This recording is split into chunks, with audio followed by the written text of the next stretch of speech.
Steve Gamache here with another Chef Knives to Go quick look product review, and this time we're looking at the Yahiko, and this particular series is the AUS or AUS-8, possibly 8A Gyuto 240mm knife.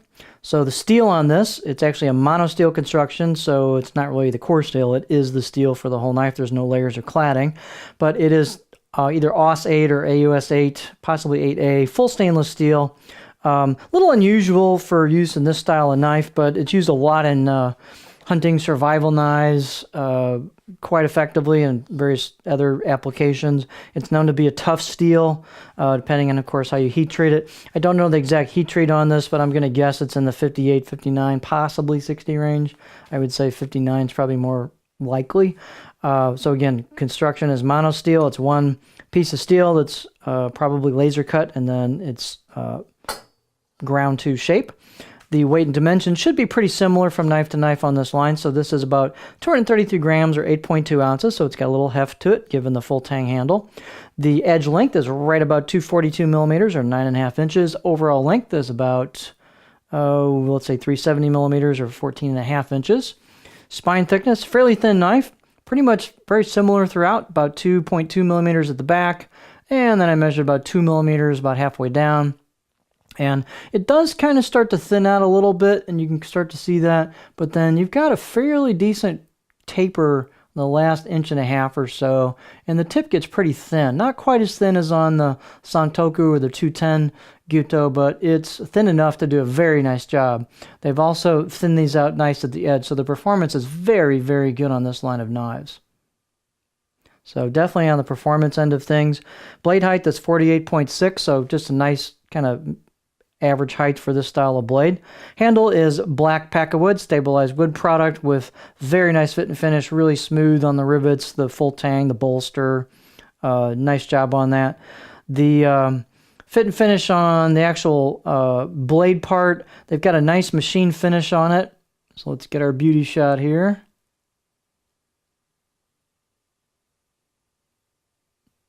So you've got a machine finish, vertical sanding marks. You've got some etched kanji on the right side of the blade, as if you'd be holding it. Left side of the blade is plain.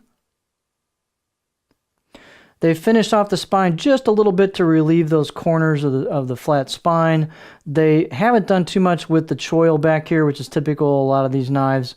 So if it's objectionable to you and you use it a little bit, you could get some strips of sandpaper and do a shoe shine thing and clean that up probably in 10 minutes, 15 minutes max, and have that thing ready to go if you feel the need.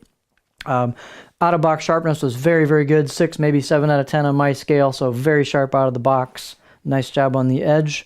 I will say the edge bevel is fairly oriented towards right. It's thicker on the right side. Let's get our focus here. It's thicker on the right side of the blade. Trying to get my camera to do its thing here. There we go. So you've got a little bit wider bevel, edge bevel on the right side of the blade, and then the left side of the blade is a thinner bevel or a smaller bevel. I'm going to say it's probably 70-30 or 30-70. So if you're looking at left-right, 30%, 70% in terms of bevel. So these tended to steer for me just a little bit, being a left-hander. I don't think I would shy away from it if I was a left-hander. You could take the left side of the blade and grind it down a little more on the edge and bring that more towards the center line where the actual, point comes to on the edge. Geometry, if you wanted to probably relieve that. So I would think that would probably take care of it. Let's see, balance point on this is pretty much just about where that choil is. I'd say the balance point is right about there. So it's got a little bit of heft to it. The blade actually has a fair amount of stiffness to it given the thinness of it. And let's look at the edge profile. This is just a good all-around knife line. Every knife in this line has been a pleasure to use. The performance is very, very good. Kind of makes me forget all about the steel if you're going to be a steel snob about it. Sorry, but some of us are.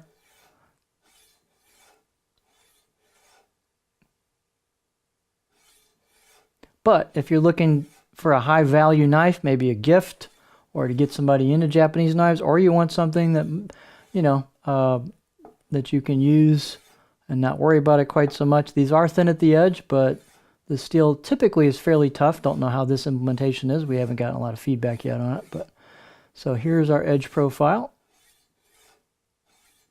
So you'll see you get a little bit of belly towards the back here, and then you can get fairly high towards the front. Just kind of an average all-around profile. Not a lot of flat towards the back.